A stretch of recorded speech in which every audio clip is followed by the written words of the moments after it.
A chapel near the pinnacle of the sanctum served as the command centre. A dome of stained armour glass made up the ceiling. When daylight spilled through the glass, the dome shone with luminous angels, but at night it was as if a shroud had been cast over the Emperor's light, and the chapel was lit only by flickering electro-flambeaux. Staff officers saluted as Dvorgin entered. An altar dominated one curving wall, and that was still hung with prayer scrolls and fuming censers. The rest of the room had been given over to war.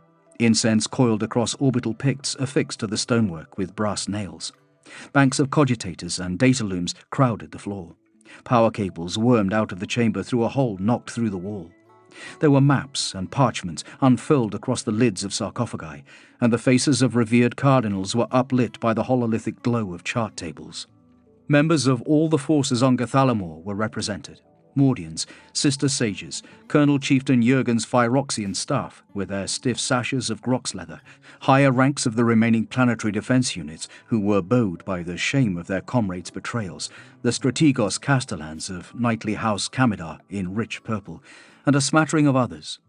Gun servitors watched over the whole with uncomprehending eyes, and in one corner kneeling priests chanted quietly, their eyes blindfolded, so they would not be distracted from their devotions. Adepts in the robes of the Gathalamorian administratum hastened about, busy with pleas on behalf of the remaining civilians. Dvorgin's adjutant, Lieutenant Steiner, came over as soon as he saw the general. His uniform was immaculate, though Dvorgin wished he'd shave off the pencil moustache he'd taken to wearing. It looked ridiculous. "Good to see you, sir," said Steiner. "Likewise, Steiner. Where's Veritas?" said Dvorgin. His eyes were good enough to shoot straight, but in the dim light of the instruments, faces were blurry. "She's over there, sir," said Steiner, gently pointing the general towards the main Tactica displays. "Shall I fetch your spectacles, sir?" Dvorgin scowled. "Yes," he said. "Please." "Right away, sir." Steiner returned a moment later. Dvorgin put his spectacles on, and the room became clear in a way he found alarming. He stepped forward, then found himself pausing and smoothing his rumpled uniform down before he approached the canoness. Steiner produced a stiff brush from somewhere and dusted him off. Dvorgin wished he had time to press his uniform. Thrown, even to wash it. Foolish, he knew, at the height of a war like that, but the canoness had that effect on him. He approached Veritas from behind and cleared his throat respectfully. "Canoness," he said. "General Dvorgin," she replied, without looking at him. She was examining a light-weave cartolith of Gathalamor Secundus, armoured fingers at her chin. The continent was rendered as a high-veracity relief map, with enemy movements around the remaining Imperial enclaves painted in bright reds. Their own forces were rendered in a variety of colours. Blue runes denoted Mordians, the grey the Sisters, and the crimson the Phyroxian tankers. These were more or less accurately placed, but the enemy positions were guesswork, pieced together from on-the-ground reports. They had no recent orbital view. Gathalamor's satellite network had been smashed, and there had been no contact with any Imperial voidcraft for weeks. The last messages told that all warp-capable craft had been ordered to withdraw. Whether there were any of the in-system monitors left, he did not know. Nobody did. Messages from the other worlds in the system were rare. Even communication on Gathalamor itself was hit and miss. The Vox Blunt choked off technological communication, while growing warp turmoil stymied their astropaths. Partly because of this, the Imperial forces had fragmented. Veritas finally turned to look at Dvorgin. She was stocky, thick-necked, with mid-brown skin that carried enough lines to give her age away. A hard white fleur-de-lis was tattooed on her throat. Eyes the colour of steel stared from wide-set sockets. A scar ran close to the edge of the right. Her face was framed by bobbed grey hair. Her armour was more ornate than that of her sisters, its gorget studded with a trio of blood-red rubies, and her white robes were embroidered with thread of gold prayer script. "Back from our little adventure, are we?" Dvorgin cleared his throat again and dropped his eyes. There was more than a little of the Skolem mistress to the canoness, and that took Dvorgin back to his education. He had not been a model student. "I had to see for myself," Dvorgin said. "I'm not going to throw the lives of my men away without seeing what they're getting into." "You know," she said dryly, "in my experience, most senior officers of the Astra Militarum take a step back from frontline combat operations to stop themselves getting killed. It's not my place to say so, but might I recommend you do the same? Losing you would be a blow to our efforts." She gave him a disapproving look. Dvorgin harumphed with embarrassment. "To remain watchful is to remain faithful," Dvorgin quoted. "Excepting only that one beware watchfulness not become inaction." The canoness finished the homily and favoured the general with a thin smile. "Well chosen. Quoting scriptures at a canoness to cover your own rashness is bold, but you know I'm right. You are supposed to be in command here, Luther. We cannot lose you." "Yes. Well," he said, "I apologize, Imelda, but my men have found something." "Do you think?" she said. "The enemy have been digging for months. What makes this site so special?" Dvorgin scratched under his hat. His head was itchy with rock dust. "I'm not sure. Call it a feeling. You remember the initial strikes, how senseless some of them seemed, and how quickly they started excavations. Whatever they are looking for is important to them. It should be important to us. This site has been in use for more than 2 weeks, longer than any other we've yet seen. They're not guarding it overtly, I think to avoid drawing attention to what they're up to. I believe they've found what they're looking for, or they are close." Veritas turned back to the hololithic map. Its soft light stained her face, so she looked like one of the saints in the glass above. "It's flimsy intelligence to risk lives upon, but there are other recent developments that support your concern." Veritas keyed additional information onto the display. "Deep Auspex today registered movement through the mid-depth catacombs from Sector 11 through to Sector 18, close to your dig site. I took it for them repositioning themselves away from the Phyroxians' artillery." Veritas gestured to a string of runes beneath the map's nominal surface. "Maybe not." Dvorgin looked over the information. "It looks like they're moving in more men, which suggests I am right." He glanced up at the canoness. "But what are they doing? The mystery gnaws at me," said Dvorgin. "The Emperor moves his servants in mysterious ways, and always the path to which he guides us ends in victory. Yet the dark gods have designs of their own to disrupt his holy plan," said Veritas. "Sorcery, magic, insanity," Dvorgin grunted. His exhaustion was dragging at him, and being reminded of the bizarre things he'd witnessed since the rift wasn't helping. "On the other hand, you and I can both see we do not possess the forces to investigate the traitor's activities in the catacombs properly and still hold a sentient stare," said Veritas. "Maybe we should let those who come here later deal with it." "And what if it is a threat to them?" said Dvorgin. "What if we are bait?" The general moved in closer. "You and I have both seen too much of the powers they can call upon. This could be crucial to our survival here. It must be investigated." "Our orders were to await relief," she said. "Matters are at a stalemate. I believe we will keep this port until the appointed hour. It would be a poor reflection on our devotion to him if there is nothing left to relieve." "Is relief coming?" he said, unguardedly. "I pray daily that it is, but—" She frowned at him. "Keep the faith, General. Gathalamor is a precious shrine world. Gilliman himself commanded us to come here. Do you believe that the Emperor will not dispatch his servants to reclaim that which is his? If this port falls, the retaking of Gathalamor will take months, if it is ever accomplished. Think of the deaths. Think of the shame. If one position is to remain in loyal hands on this world, it must be this spaceport." "Of course." "Therefore, we cannot afford to waste our troops by sending them underground." A messenger came in with a dispatch pouch, passing it on to the captain in charge of intelligence. Veritas walked around the floating chart as Mordian officers input new data. The light weave shimmered. Arrows and runic signifiers denoting force dispositions and supply corridors shifted. Friendly lines around Fort Bastabus out to the northwest notably shrank. Dvorgin followed the canoness, clasping his hands behind his back to stop himself swaying with tiredness. "We are losing the fight for Gathalamor, Luthor," said Imelda Veritas. "A world that for thousands of years has been a beacon of faith. Not since the evils of Bukharis has this planet known the touch of heresy." "Would that we had realized how many traitors we sheltered here," he said. If it hadn't been for the cult uprisings, the Iron Warriors would never have prevailed against us. Even surrounded by the most tangible evidence of his divinity, millions turned from him, Veritas said, sadly.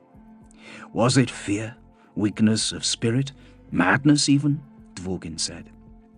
Having seen what he'd seen, he could not credit that any sane person would abandon the Emperor for the arch-enemy. Imperial citizens are but animals before the wolf. It is not the fault of the innocent that evil comes to call, said Veritas. I don't blame them entirely, said Dvorgin. I blame their rulers. The cardinals here lived like kings. If the rod of government is applied either too laxly or too harshly, disaster awaits. Livestock will roam if neglected, and turn on their handlers if ill-treated, she said. If we survive this, we must learn to do better by his will. His will, Dvorgin echoed. And so here we are. And so here we are, Veritas echoed. She sighed. She had slept as little as he thought, but her will was greater, and she showed her tiredness less. She smiled, infinitely patient. Your soldiers are being seen to? They are, replied Dvorgin. I lost a dozen on the reconnaissance. Cult presence beyond the pickets is getting thicker. The heretic Astartes are shelling the districts around the bridge again. They're going to make a move soon. The canyon is the hardest barrier to breach, but if they can take that bridge, they'll be into the heart of our position in hours. It's what I would do. Veritas laid her hand on the edge of the chart desk. The noose tightens. For all that, we remain in reasonable shape, Dvorgin said. Our defenses are holding around Ascension Stair. House Kamidar sweeps aside any foray against us from the south. The northern cliffs are impregnable, and the stair warrens keep them out to the east. We hold the larger part of the district and the port still, he said, pointing at various positions both of them had come to know intimately. We have all 3 primary generatoria in this sector, all but 2 of them Unitorium supply depots.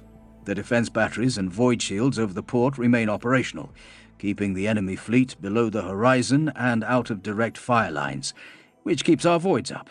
Beyond Impresentia, General Marsdean's battalion has the Bastion Famulus. Fort Bastibus remains in the hands of the Ladovians. He glanced at the updated display. Though perhaps not for long. Whereas 2 of my preceptories hold the Petitioner's Palace and the Alta Cathedrum in Asenia, Veritas added. Then at the moment, we're stopping them getting a stranglehold upon this part of the world, said Dvorgin. No news today from Gathalamor Primus and Gathalamor Tertius?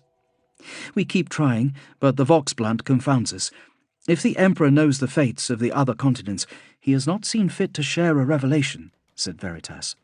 We must assume that he now places his trust only in we faithful few, General. I fear we have to accept that the time of coordinated planet-wide resistance is over. We are in the last days. We must simply endure. Dvorgin ran a palm over his face, as if he could rub exhaustion away. He looked again at the map. The markers of House Kamidar, Ascension Stair's most potent military asset, were absent. Where is the princess? He asked. Do not fear. The runes of her lancers are absent because I do not know where she is, not because she has fallen. I see we lost more tankers, though, he said. The Phyroxians and their war engines bore the brunt of the first engagements, Imelda Veritas replied. Colonel Jurgen reports that the remains of his regiment are still being hunted by the Iron Warriors Mechanized Company. It makes sense for the enemy to eliminate them, said Dvorgin. They'll take out our armor, then go after the knights. With no tanks or war engines supporting us, they will feel confident enough to roll in here and mop up the surviving infantry. They won't need orbital support for that. That bridge is looking more vulnerable by the minute. I concur, Veritas said. The runes swam. Dvorgin cursed inwardly. He was going to need stronger lenses on his glasses. A number of units have relocated beyond the third line since I left, he said, following the troop movement with a finger. This was on your orders? Hidden outside the main defense line, so we can continue to resist with hit-and-run attacks, Veritas said. She looked as though she were attempting to discover some deeper pattern within the tangle of sigils. Seeking the hand of the divine, perhaps, thought Dvorgin. The canoness had been busy, establishing covert supply lines, carefully building rally points, bringing in units of beleaguered soldiers and swapping them for fresh ones. He pressed a few room keys and zoomed in the cartolith to the edge of the defences. "You're preparing for the lines to fall. This is a resistance pattern." "If you had been here on time for our meeting this evening, then I would have shown you all this already. We should be ready. If the void port falls, we may continue to fight for a while. I pray I have done you no offence by moving some of your men and supplies." "Not at all," he said. "It is good work." Dvorgin took off his cap and rubbed at his head. "I'm sorry. I'm exhausted," he admitted. "Do you agree with these new dispositions?" "It's done, isn't it?" She nodded. "Then I agree," he said. "Thank you," she said. Dvorgin shot a last uneasy glance at the catacombs stretching east to west under Impresentia, between the petitioner's palace under the void port onto the temple of the Emperor Exultant, and all the way out under the ocean.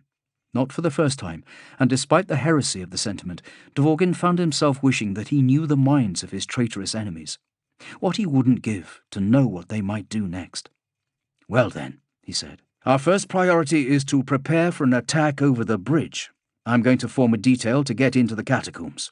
He held up his hands before Veritas could object. "It'll be a limited mission to find us a prisoner, handful of men. A reconnaissance in force would be a disaster anyway. My best Pathfinder is down. That makes it more difficult. I'll probably wait until she's back on her feet." He stifled a yawn. His eyes felt like they were made of sand. "Very well," she said. "That seems sensible." "Can you spare some servo skulls to map it out before they go in?" "I can find a few," Veritas said. "Then I'll start work on the defences of the canyon." "You should," Veritas said, gently. She put an armoured hand on his arm. "But you're tired, Luthor, and you are injured. So first, you must get some sleep." Chapter 9. Shield Captain Akalor, Colquan's Judgment, a True Son. Shield Captain Marcus Akalor was called to attend upon the Tribune at the 30th centile of the 2nd thousandth of the day. He arrived at the Tribune's door exactly as the chron in his helm display chimed. Machines that dwelled in the walls sampled his presence and opened the gate for him. Security aboard a custodian vessel would have seemed lax to an observer if they could have watched the Emperor's guardians go about their business. There were no checkpoints or roving servo skulls. The doors opened automatically to the Golden Giants, for everything aboard the ship was turned to the physiology of the Adeptus Custodes. The same observer would find themselves trapped, the doors barred to them, and the machine spirits uncommunicative. Colquan's quarters were Spartan, similar in look and feel to the personal chambers of every custodian. On Terra, their cells were often bare stone. On the ship, the naked metal of the hull took the place of that. A huge cot was built into the wall, rarely used. There was a desk, shelves with perfectly aligned books and data crystals, and a small reader for the latter. A cogitator screen was set over the desk, its runeboard folded away. A door to the left led off into Colquan's personal armory. Akalor glimpsed neat workbenches and the Tribune's enormous armoured suit displayed in a case. His face was reflected perfectly back at him in the crystal panes. Tan skin, broad cheeks, and the epicanthic eyelids of the ancient Pan-Asiatic peoples. His hair was trimmed to a bristly fuzz over his scalp. Custodians were all perfect beings, but there was something particularly fine about Akalor. He was a handsome man, beautiful even. He did not register this. It was not important to him. Colquan's quarters were in every respect exactly like Akalor's own accommodation.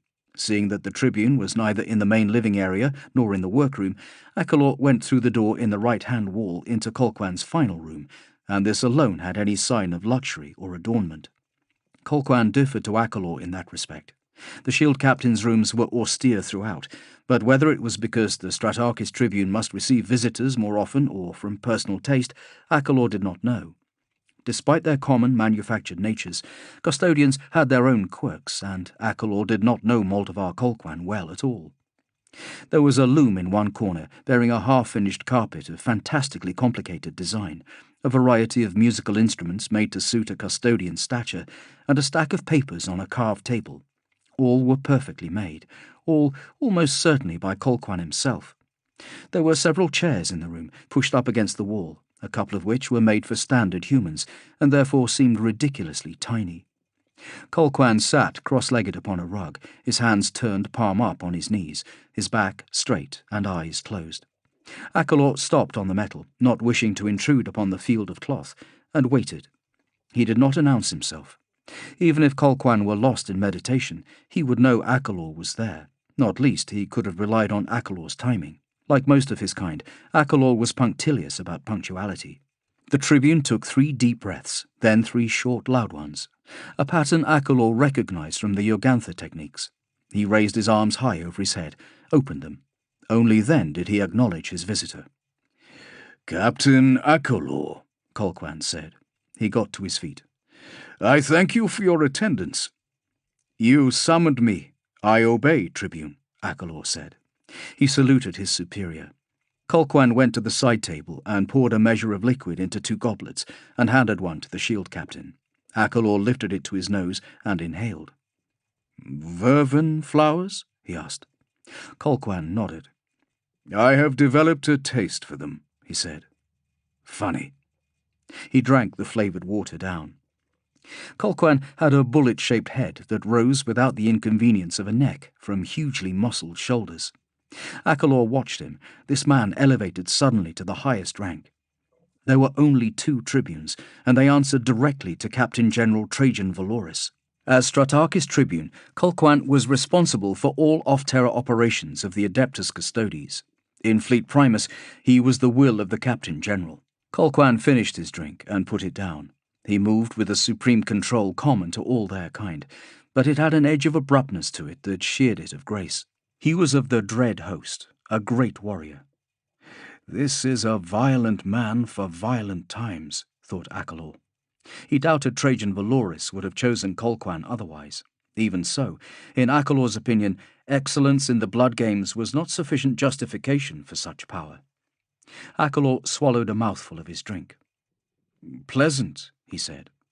Colquhoun nodded, sharp as the chops of a blade, as if Akalor could not possibly have offered another opinion.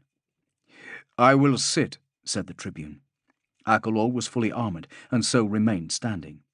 His Auramite would have shattered the furniture, had he attempted to use it, not that he thought Colquhoun would have invited him to do so. He was beginning to get a sense of this Tribune. "The Primarch is sending a reconnaissance force to Gothalamor ahead of the main fleet," said Colquhoun. "I had heard," said Akalor. "Do not interrupt me," said Colquhoun flatly. "I have selected the emissaries Imperatus shield host to have the honour of performing the duty. Your kind is well suited to this sort of mission.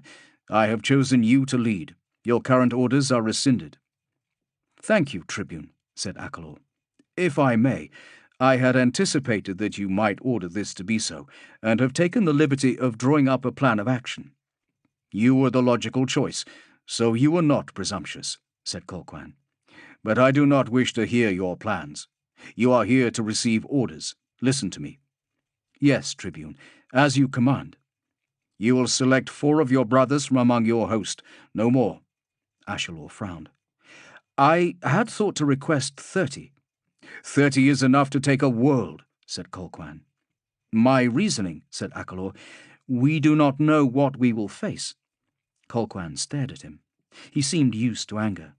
Akalor wondered if he had access to the rest of the suite of human emotions, or if only fury resided where compassion and empathy should also dwell. They varied in that way. "For all our numbers in this fleet, we are precious few among millions. We cannot spend ourselves carelessly. If Gothalamor has fallen, you are not to attempt to retake it. You are to perform reconnaissance. You are to report back. These are the Primarch's orders. If Imperial forces are still active upon the planet, and you believe your presence might swing the balance in their favour, or if you can neutralize the threat this vile Xenos warns of, only then are you permitted to act. In all other circumstances, you are to return to Fleet Primus. I will not have a single one of the 10,000 throw his life away. Do you understand?" "Perfectly, Tribune." The Tribune rested his arm upon the table and looked at his hand, as if it were alien to his body, twitching the fingers one at a time. It was the action of someone who yearned for battle. You will take with you an astropath of ability. I have selected her for you already. Astropath Quilim is well suited for— I have chosen you a younger, stronger example, said Colquhoun. You will leave your usual servant here. Empirical circumstances dictate the choice. What of my ship? Said Akalor. He was a phlegmatic man, but Colquhoun's brusqueness was galling. Radiance is assigned to the 13th Torchbearer expedition. I was due to leave for Paragon with Primaris technology for the Emperor's Hands Space Marine chapter. You will keep your ship. The Emperor's Hands will have to wait. This mission supersedes all other considerations. If I may, Tribune, 5 custodians are ample for a Torchbearer mission, but surely a greater force would be more flexible under these circumstances. It would, said Colquhoun, which is why I am not giving it to you. I am taking temptation away.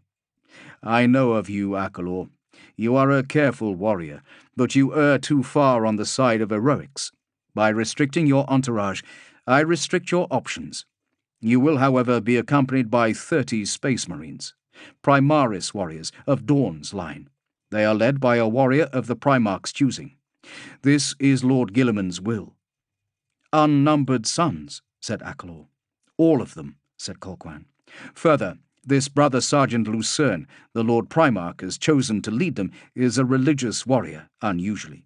There are a number of them among Call's Get, and that causes me some concern. There is a reason why the Space Marines are discouraged from venerating the Emperor as a god. I understand that Call's hypno-training was avowedly non-religious. So the Archmagos says, but these men were taken and made in ways that do not follow the norm, said Colquhoun. They have had no spiritual guidance, no illumination according to the tenets of any chapter cult, no exposure to the truth of the Emperor's nature. It could be useful, I suppose, having a believer among them, and no doubt this is the Primarch's reasoning. There is a large contingent of Adeptus Sororitas on Cathalamor. All this is unimportant to me. You are to watch the Primaris Marines, Akalor. Your secondary objective is to report on the effectiveness of them in combat and the way they behave. I have insufficient information about them. I have heard, Tribune, that you do not trust these new warriors. So you pay heed to rumors, even among our own. I am an emissary. It is my duty to listen to rumor, he said. Well, you heard right, Colquhoun said. We were supposed to be the last legion, Akalor. The Space Marines and their Primarchs nearly destroyed everything the Emperor planned, and now Robute Guilliman has the largest number of Adeptus Astartes under arms since the Great Heresy War. All of them the product of unproven, bastardized sciences wielded by a Magos who is little more than a renegade. I don't trust them, Call, or the Primarch. The Emperor has sanctioned Lord Guilliman's command. Colquhoun raised an eyebrow. Has he? We have only his word for that. And the word of Lord Valoris, Akalor corrected. Colquhoun snarled and pushed himself to his feet. I have heard and discounted all the arguments of your emissary brethren, Akalor. I know the prevailing opinion among your host, and I disagree. Guilliman is one of the Primarchs, the Emperor's gravest errors. Now he is at the head of legions he himself banned. He is a new war master of the Imperium in all but name. I believe completely that the returned 13th thinks himself to be acting in humanity's best interests, but only because he was made to think that way. He is a pragmatist of the most ruthless sort. When there were 20, there was a balance built into their combined abilities and propensities. Alone, he is unchecked, so we must be the check. We do not have the right, said Akalor. We have the only right, said Colquhoun. What if he decides that it is in all our best interests that he replaces his father? What if he grows impatient with the machineries of state? He is a creature of logic. One day he will reach the conclusion that the Imperium might be better if he took it all over himself. And what then? Do we fight him? Do we support him? Do we betray our most sacred trust? Akalor had no answer. Our fraternity says it will not be so, said Akalor. Your emissaries are so credulous, Colquhoun said. He looked away, on the verge of fury, breathed, and calmed himself. I hope you are correct. It is your opinion that currently holds sway. Should the day come when I must say that you were wrong and I was right, I will regret it. We can both agree that our single role is to serve the Emperor, and while our interests currently overlap with those of the Primarch, they will not always. Be wary. Watch his new Space Marines. Do not throw your lives away to achieve his goals. These are my commands to you. Even if it means Gthalamor falls? Akalor asked. Even if it means Gthalamor falls. Every one of the 10,000 that dies on this crusade is one less to defend our true master, and he is the master of mankind. Never forget that. Akalor had a sudden chilling insight into why Valoris had chosen Colquhoun. He was there to watch the Primarch. I say that you fear too much, and that Rabute Gilliman is a true son of the Emperor, said Akalor. Colquhoun glared at him. So was Horus. You and your ilk forget that to the peril of us all. Akalor dipped his head. I shall depart today, for the Emperor. For the Emperor, Colquhoun responded. Chapter 10. Altar of War, Knights Imperialis. House Kamidar walks. Jessivane I Kamidar watched her household from the observation balcony of the Dropkeep Altar of War. She was a tall woman, wiry beneath her white and gold flak tabard, but though strong, her legs were atrophied, so she was supported by servo calipers. People underestimated her because of her disability, until they looked into her eyes. She was the heir to the Ironhold, and only the slow-witted failed to see the steel running through her soul. Beside her stood her cousin on her father's side, First Blade Shane I Kamidar. Rangy like her, he was sandy-haired to her black, skin weathered and scarred to her youthful smoothness, old enough to have laughter lines at the corners of his eyes. To her other side was Baron Geraint I Kamidar, the younger brother of Jessivane's mother. He was not much older than the First Blade, stocky, hearty, and known for the truth of his speech. As sure as Geraint's word, they said on Kamidar. The nobles wore hand-and-a-half blades upon their backs, the traditional oigan of their homeworld. The weapons were ornately worked, with disruption field generators concealed in their hilts. All had seen plentiful action.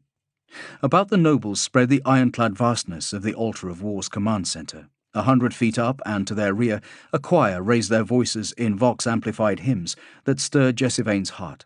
The light of sanctified electro-braziers painted everything in fiery hues. Kamidari's cyber canids prowled the deck. Standing behind his hollow lectern in the command apse, Captain Daithi Coughlin directed his crew with a booming voice and occasional cracks of an electro-lash. There were more than 100 of them, including the smattering of servitors, and they laboured at their data pews in terror of the giant captain. Through the command centre's colossal oculus, flanked by stained glass and grotesque iron gargoyles, the sun crawled up over the spires of Gthalamor. "Another day, another sally," said Jessivane. "A fine day." "Aye, this world our great-grandsire Lachlan swore to defend," replied Shane. "We defend it still, to the last." "To the last," Jessivane agreed. Lachlan's list of victories rose unbidden in her mind. Though long, it was but one small part of the house's history she had been required to memorize. "The Emperor commands we fight and die for this most holy of worlds," she said. Sunrise over Gthalamor, even ruined, suffused her with holy fervour. "Let us not forget the rich rewards Grandsire Lachlan received here for his service," Shane added. He was in jovial mood. All of them felt light on campaign, when the tedious rituals their family must adhere to were put to one side, and battle filled the hours. "We are not here for reward, cousin," said the princess. "We are here because Mother has sworn to uphold those same oaths, and I shall see them upheld, or die trying." "Emperor's grace, there will be no need for that now, eh?" said Baron Geraint. 52 days we fought here, and only one engine lost." "He wills our victory," she replied. The calipers on her legs hissed as she stood tall, better to feel the sunlight washing through the command centre. "He wills it. Our lances are full of faith and fury, Princess. They would follow you into the warp and carve out the dark god's rancid hearts if you commanded," said Geraint. She smiled. You are prone to hyperbole, uncle, but I thank you for the sentiment. I cannot promise them such an honour, but we shall slay the dark god's worshippers again, by his will. Do you have targets for today, First Blade? As always. I think you'll find them particularly pleasing. Shane crooked a finger at one of the strategos, and a tactical hololith ignited, showing the environs to the southwest, before the canyon split the earth and divided the Ascension stair hills from the plains. Swarms of red dots moved around the periphery. An Iron Warrior's armoured column, advancing from the south. A fine hunt. She scrutinised the target area. We will be far out, at risk from the enemy fleet. The enemy ships are cautious, my lady, Garrett said. They will not be able to draw a direct line, though we will be at risk of guided munitions. That makes this battle all the more thrilling, and the honour greater, don't you think? Jessivane smiled. Is there any sign of the Alpha target? Yes, my cousin, Shane added. I took the liberty of liaising with Colonel Chieftain Jurgen, and he was only too glad to oblige, as he has his own score to settle there. The Alpha target is being distracted.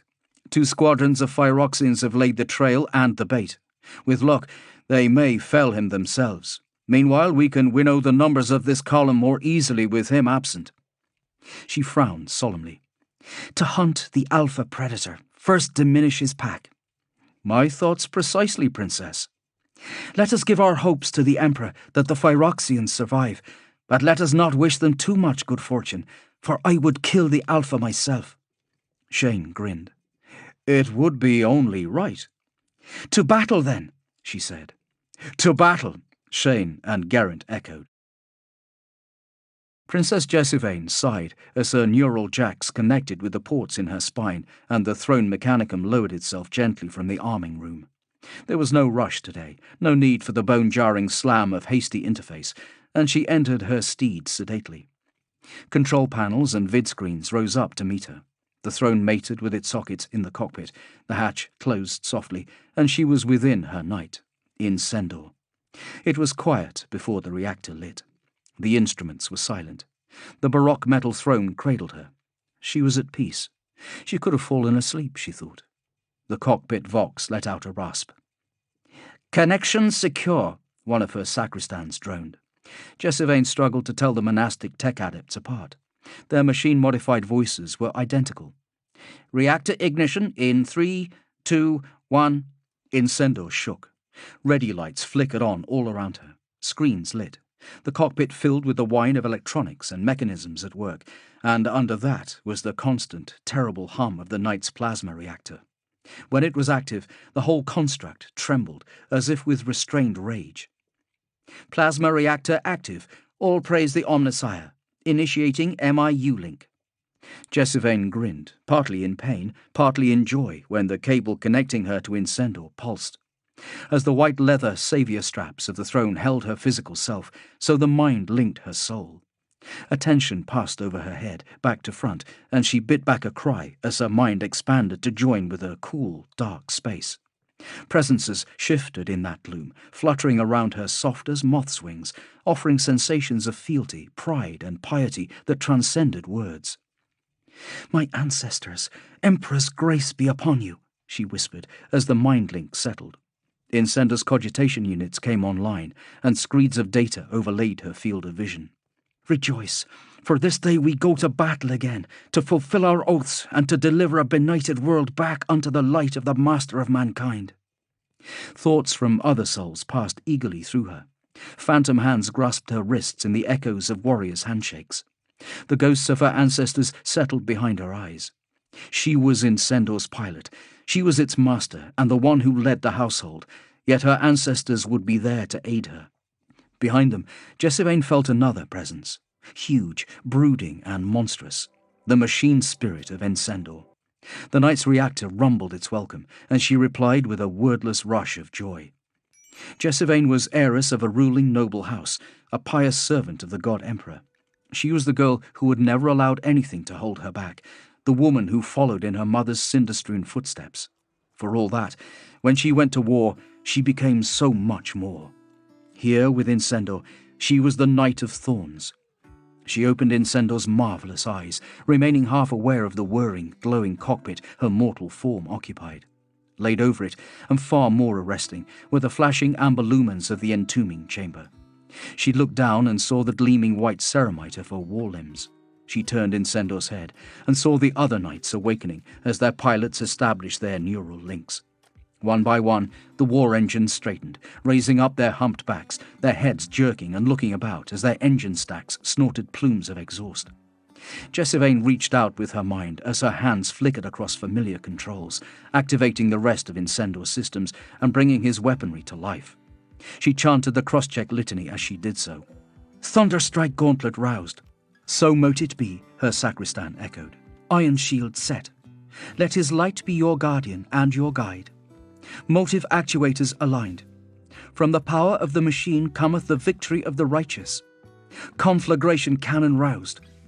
O glory, glory, give unto him who dwells upon the throne, he who hath sacrificed himself for mankind, the living body of the machine god, who liveth among us, the guardians of his great work." This last armament was traditionally a weapon reserved for the immense Dominus class, but Incendor was one of a kind, an engine fashioned by the tech magi of Forge World Ferrovarum as a gift to mark Jessivane's becoming. It carried a relic plasma core, while its chassis was reinforced the better to bear the conflagration cannon and the thrice-armored Promethium tanks that fed it, modifications that gave Incendor an asymmetrical build that set it apart from other Questoris knights. "Plasma core at optimal output. Where there was cold steel, let there be life." The knight came fully online, thrilling with the urge to move. By the power of thought alone, Jessivane directed it towards the great armored gate of the dropkeep.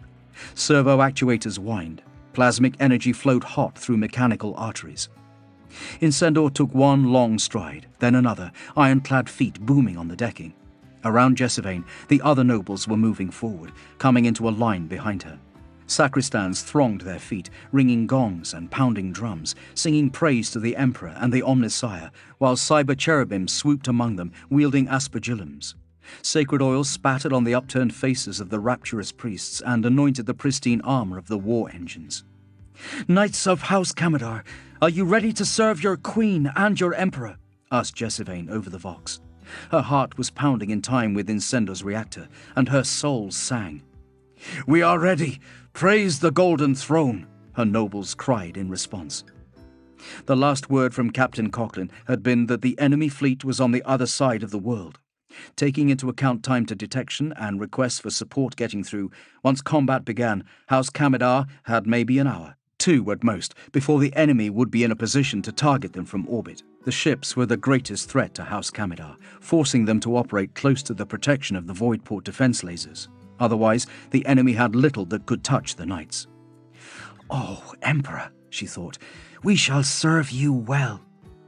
"Nobles of Ironhold," she cried, "let your mortal selves burn away in the blessed fires of your reactors. May you be born again into plasteel and ceramite to wreak terror upon our enemies." "Kamidar!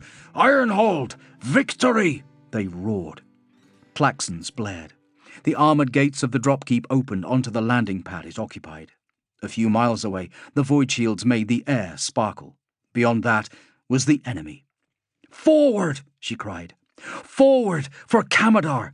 Forward for the Emperor! For the Imperium! For humanity!" The knights let out a lowing chorus from their war horns. With Jessivane at their head, they broke into a loping run, a mixture of armigers, Questoris, and 2 towering Dominus spreading out as they left the dropkeep and raced towards the city. Chapter 11.